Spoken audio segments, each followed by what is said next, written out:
सबसे बड़ा सवाल ये है कि ये जिन्ना जिन्ना क्यों हो रहा है फिर से।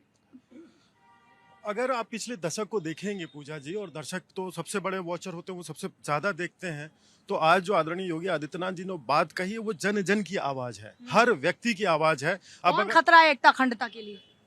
घुसपैठिए और जिन्ना की विचारधारा वाले लोग, कौन है जिन्ना की विचारधारा वाले लोग? जो अलगाववाद की बातें करते हैं, जो राष्ट्र के संविधान हमारे देश में है। निश्चित तौर पे अब योगी जी किसी बाहर वाले को तो कहेंगे नहीं, उनका जुरिडिक्शन उत्तर प्रदेश में है और वो भारत के नागरिक हैं, तो अपने देश की सुरक्षा, अपने देश के लिए अपने विचारों को लेकर के ध्यान रखना। आपको अपने देश का डर होगा, सुरक्षा का डर होगा, भविष्य का डर होगा। वो तो 25 करोड़ जनता के मुख्यमंत्री हैं, पूरे यूरोप के बराबर उनका जो है, जितने यूरोप के 49 कंट्रीज जितना देखते हैं उतना योगी जी अकेले एडमिनिस्ट्रेट करते हैं, तो निश्चित तौर पर उनकी जो है शंका जायज है। उनकी शंका जो बात कह रहे हैं इसका मतलब है कुछ तो है, हाँ, जिस पर काम चल रहा है। नहीं, काम तो हमेशा ही चलता रहता है। हमारी सुरक्षा एजेंसियां 24 घंटे। ठीक है, देश की एकता अखंडता के लिए खतरा कौन है? आप मुझे बता दीजिए, हिंदुस्तान में कौन सा अलगाववादी है और किसने हिंदू मुस्लिम यहाँ पे करता है? कौन सा नफरत पैदा करते हैं? और जनता इनके बातों पे अब आएगी नहीं। ठीक है, जल्दी से। देखिए, 21वीं सदी है, जनता बहुत जागरूक है और मैं वो लहजे से, शब्दों के साथ इत्तेफाक नहीं रखूंगा मुख्यमंत्री योगी आदित्यनाथ ने जो बोला, और बड़े जिम्मेदारी से मैं बात बोल रहा हूं, लेकिन इस बात को कोई नकार नहीं सकता कि देश के सामने, हमारे महान देश के सामने इस समय सबसे बड़ी चुनौती एकता को लेकर है, और खासतौर पे इसलिए भी क्योंकि आपको यहां पर मद्देनजर रखना पड़ेगा कि हाल फिलहाल में बाकी मुल्कों में क्या हुआ है। बांग्लादेश की बात करें, श्रीलंका की बात करें, नेपाल, और यहां पर वहां पर जेनजी, एक नया शब्द अंग्रेजी का हमने सीख लिया, जेनजी। हम तो ये समझ रखते थे जब से होश संभाला है कि युवा जिम्मेदार होते हैं, और हमें बड़ा गर्व महसूस होता है कि जो हिंदुस्तान का युवा है, आप कहीं भी चले जाएं, ये बड़ा जिम्मेदार है, अपना दायित्व समझता है, उसको पता है कि उसकी जिम्मेदारी क्या है। यहां पर मैं वही उसी पे आ रहा हूं। देखिए, ये जो बयान दिए गए हैं, और ये अगर बात करें, मैं उसमें नहीं जाऊंगा कि भाजपा के प्रवक्ता ने अभी क्या बोला या कांग्रेस के प्रवक्ता, ये इनके अपने विचार हैं। ये लोकतंत्र की खूबसूरती है कि हर कोई अपने विचार रखे, लेकिन यहां पर यह भूलना नहीं चाहिए, देश सबका है, देश संविधान से भी चलेगा, और सबसे जरूरी बात है, आपको प्राथमिकता देनी पड़ेगी कि जो चुनौतियां देश के सामने, हम बंटवारा नहीं चाहते देश का कभी किसी तरह का, और कोई भी अगर खतरा मंडराएगा तो यह दायित्व बन जाता है कि 140 करोड़ देशवासी मिलकर उसका सामना करें, देश को उभारे उस स्थिति से।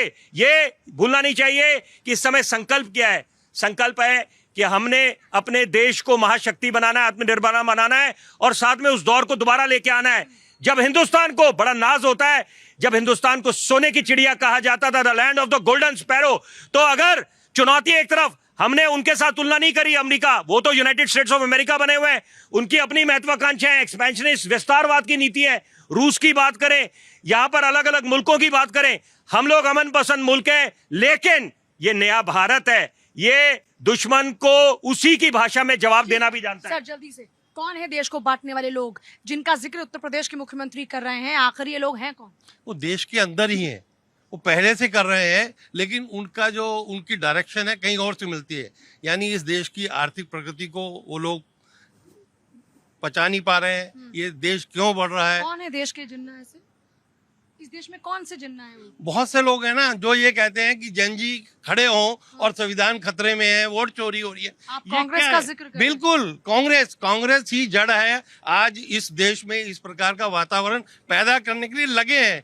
वो बाहर जाते हैं, बाहर पर ऐसे स्टेटमेंट देते हैं, ऐसे अलगाववादी लोगों से मिलते हैं, यहाँ आके यहाँ पर भी वही बात करते हैं। यानी कोई भी आदमी अपने देश के अगेंस्ट बोल सकता है कि आप पॉलिटिकली किसी भी संस्था के साथ, किसी पार्टी के साथ विचार नहीं मिल सकते, लेकिन देश के अगेंस्ट आप बोलते हो, कभी कहते हो कि ये जो है डेड इकोनॉमी है, कभी कुछ भी बोलते हो, वोट चोर, यानी कुछ भी बोल जाना, क्योंकि वो एक पद पर है तो मीडिया भी उनको जो है हाईलाइट करती है। हाईलाइट होते हैं तो उनको लगता है मैं बहुत अच्छा बोल रहा हूँ।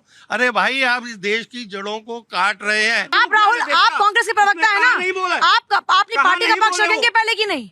आप अपनी पार्टी का पहले बताइए, फिर वो बीजेपी का बताएंगे। राहुल गांधी ने गलत बोला, देश की छवि को नुकसान पहुंचाया कि नहीं पहुंचाया? बिल्कुल नहीं पहुंचाया, बिल्कुल नहीं पहुंचाया। नहीं, देखिए, ये मतलब राहुल गांधी जी कौन सी दवा लेते हैं और उसका असर उनके कार्यकर्ताओं पे भी होना शुरू हो गया है। ये क्या जनता को और देश की जनता को मूर्ख समझते हैं क्या, या ये समझते हैं कि वो किंडरगार्टन में पढ़ने वाले लोग हैं? अरे 3 आम चुनाव हो चुके, जनता ने आपको नकार दिया है, आपको स्वीकार करना चाहिए, आपको रीथिंक करना चाहिए कि गलती कहां से हुई। लेकिन आप जो है उसी तरह की बातें बार बार वापस लौट रहे। देश को बांटने वाले कौन लोग हैं? हाँ पूजा जी, देखिए अभी एक मेरे भाई ने कहा था कि देश संविधान से भी चलेगा, इस तरीके की बात की मैं उन्हें किसने बोला संविधान से भी चलेगा? संविधान से ही हाँ चलेगा। हाँ हाँ, मैं वही कह रहा था कि आपने उन्हें टोका नहीं, देश संविधान से चलेगा। संविधान से ही बोला उन्होंने। दूसरी बात ये, मैं ये कहता हूँ कि भारत के अंदर कौन जिन्ना है? भाई भारत के अंदर एक जिन्ना था जिसको लात मारकर हमारे बुजुर्गों ने इस मुल्क से बाहर कर दिया, और हमारे मुल्क के अंदर जो हमारे गांधी जी की विचारधारा थी उसको मेरे बुजुर्गों ने अपनाया।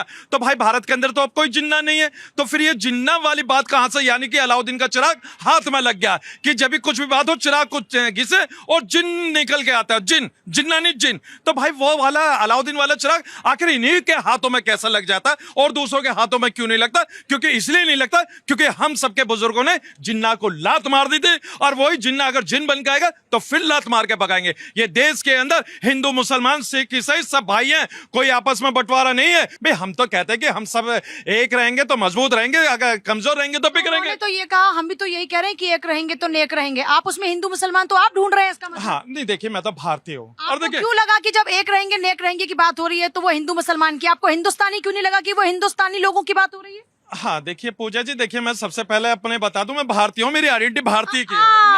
ना ना ना ना हाजी नाजिम अब जी, हाजी नाजिम जब खान अपनी कटेंगे और आइडेंटिटी बटेंगे बताइए। जब कटेंगे और बटेंगे की बात होती है, एक है नेक रहेंगे, तो उसमें आप हिंदू मुसलमान क्यों ढूंढते हैं? आप क्यों नहीं सोचते कि वो हिंदुस्तानी की बात हो रही है, वो भारतीय की बात हो रही हाँ है? पूजा जी, मैंने ये कहा कि कटेंगे या पटेंगे में कि हिंदू और मुसलमान अलग आपने अलग तो कहा। नहीं, मैंने तो आपने तो कहा कि मैंने- कटेंगे, भाई बटेंगे सुन की लीजिए, बात कर रहे हैं, भाई वो बांटने की बात कर रहे देखिए हैं। मैंने कहा जो कटेंगे या तो बटेंगे जिनके की बात जहन में करते ऐसी हैं, बात है, लेकिन हम लोग मतलब वो बात करते हैं। भाई हम तो जोड़ने की बात करते हैं, देश को जोड़ने की बात करते हैं, और देश कटेंगे के साथ बटेंगे जाहिर बात है कि नहीं? सही बात है कि नहीं? देखिए ये एक रहेंगे तो नेक रहेंगे, सही बात है कि नहीं? पूजा जी, भारत का हर नागरिक एक है। एक रहेंगे एक तो है। नेक रहेंगे, बात सही भाई है कि देखिए, नहीं? देखिए आप बोल दीजिए पब्लिक के सामने कि एक रहेंगे तो नेक हाँ रहेंगे। देखिए हम तो एक हैं और अरे, नेक भी हैं। हम कौन से हम की बात कर रहे हैं? है से हिंदू मैं से मुसलमान, हाँ।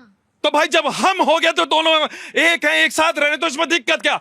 तो बोल तभी दीजिए तो कि कहा। एक रहेंगे भाई तो मैंने एक कहा रहेंगे। हम के लिए कहा हाँ तो से कह दीजिए, हिंदू तो मैं कह से दीजिए। मुसलमान, तो दोनों एक को जोड़ दिया रहेंगे, जाएगा। एक रहेंगे। तो बोल दीजिए एक रहेंगे नेक रहेंगे, कटेंगे तो बटेंगे तो कटेंगे, बोल दीजिए। हाँ देखिए, मैं तो हमेशा कहता हूँ कि देश को जोड़ने की अरे बात। बोल दीजिए ना, बटेंगे तो कटेंगे। अरे मैं क्यों बोलूं? ये तो भाजपा के जो प्रवक्ता वो बोलेंगे ना। बटने की बात, इसका मतलब बटने की बात का समर्थन मैं तो देखिए ये नहीं पूजा जी, देखिए एक तो सबसे पहले एक प्रश्न था, ये कांग्रेस के मित्र बोल रहे थे कि सारे हमारे जो भी उन्होंने बोला, कितने कांग्रेसी नेताओं को फांसी हुई थी, अगर इसका एक भी जवाब दे दे तो मैं मानूंगा। दूसरा देखिए, एक रहेंगे तो नेक रहेंगे, आपने कितनी अच्छी बात बोलने को बोली, लेकिन बटेंगे तो कटेंगे, ये सबके कलेजे में दम नहीं है कहने के लिए। उसके लिए बहुत बड़ा कलेजा चाहिए और देश के लिए सोचने के लिए बहुत बड़ा कलेजा चाहिए, है ना? हम किसी को प्रवोक नहीं कर सकते, लेकिन अगर मेरी मातृभूमि पे कोई आंख उठाएगा और मुझे पता लगेगा 2.5 मोर्चों पे आपने बात सुनी होगी, 2 मोर्चे हैं और 1.5 का मोर्चा जो अंदर है, तो वो जिन्ना का जो 1.5 का ये मोर्चा कौन सा नहीं है? नहीं, जो वही देखिए, अब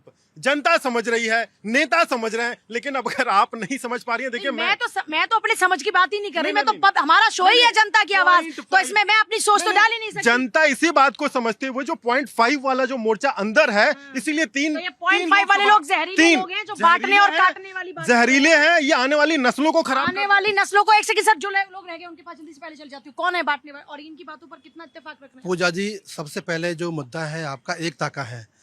बाबा बागेश्वर धाम धीरेन्द्र शास्त्री जो यात्रा चला रहे हैं एकता के लिए, मैं समर्थन करता हूँ। हिंदुस्तान का मुसलमान एहसान अब्बासी, मैं उसको समर्थन करता हूँ। और सभी देश के, वो एकता सनातनियों की एकता की बात हो रही है अभी। वो सभी देश के नागरिक जो एकता चाहते हैं, जो मोहब्बत चाहते हैं, जो प्यार चाहते हैं, जो तिरंगा का सम्मान चाहते हैं, उस यात्रा में आपको हिंदू राष्ट्र से कोई एतराज है? मुझे आज तक कोई ये नहीं बता पाया कि हिंदू राष्ट्र से तकलीफ है क्या, इसका मीनिंग क्या है। जब हिंदू कहते हैं कि गंगा मेरी है, वो सबको जल देती है। हिंदू कहते हैं कि यमुना मेरी है, सबको जल देती है। हिंदू कहते हैं कि इंद्र देवता मेरे हैं, सबको जल देते हैं। हिंदू कहते हैं कि सूर्य देवता मेरे हैं, सबको प्रकाश देते हैं। फिर आपत्ति किस चीज़ की है? आपत्ति किसको है? और इन शब्दों से आपत्ति किसको है? बात जिन्ना की है। जिन्ना का जिन्न इस बोतल में बंद कर दिया गया है। अगर इस बोतल को कोई खोलेगा इस देश में तो उसको बख्शा नहीं जाएगा। हमने वो जिन्ना का वो चंद देखा है कि वो बहन बेटियों की बस में लाश है, ट्रेनों में लाश है, युवतियों की लाश है, गर्भवती महिलाओं की लाश देखी है इस देश ने। इस देश ने अपने बेटे बेटियां युवा खोए हैं उस तंज ने। अगर जिन्ना की विचारधारा, कौन लोग हैं आपने पूछा है, मैं बताऊंगा। वो लोग हैं जो कहते हैं 15 मिनट हमें दे दो, ये वो विचारधारा है। ये वो विचारधारा है जो कहते हो कि हम रोड पे आ जाएंगे, उत्पात मचा देंगे, वो जिन्ना की विचारधारा है। ये वो जिन्ना की विचारधारा है कि वो कहते हैं कि मुसलमान हमारी वजह से हैं, नहीं तो मुसलमानों को जीना हराम हो जाएगा। वो विचारधारा जिन्ना की है, हम उस विचारधारा को नष्ट करना चाहते हैं। और धन्य हो योगी जी जिन्होंने इस जिन्न को बंद करके रखा हुआ है। अगर योगी जी नहीं होते तो जिन्न बाहर आ जाता, शायद अब हम और आप आज इस स्थिति में नहीं होते। वो जिन्न की ताकत को खत्म करना है और हम सब ने खत्म करना है, चाहे योगी हो, चाहे मोदी हो, चाहे पूजा यादव हो, चाहे एहसान खान हो, चाहे एहसान अब्बासी हो। उस जिन्न को हमें खत्म करना होगा कि जिन्न हमारे बीच में ही रहता है। तो आप कह रहे हैं कि पैदा हो से पहले दफन कर दो जिन्ना को? हाँ? पैदा क्या होने दो, इस बोतल में बंद है ना, मैंने बताया इस बोतल में जिन्न बंद है जिन्ना का। जो इस बोतल को खोलेगा वो बख्शा नहीं जाएगा, चाहे वो एहसान का भाई हो, चाहे वो रामू का भाई हो, चाहे वो श्यामों का भाई क्यों ना हो। ये योगी जी की और मोदी जी का प्रण है और हम सब नागरिकों का भी कर्तव्य है कि अगर जिन्ना की विचारधारा पैदा होती है तो हमारी कमी होगी, हम उसको नष्ट करेंगे।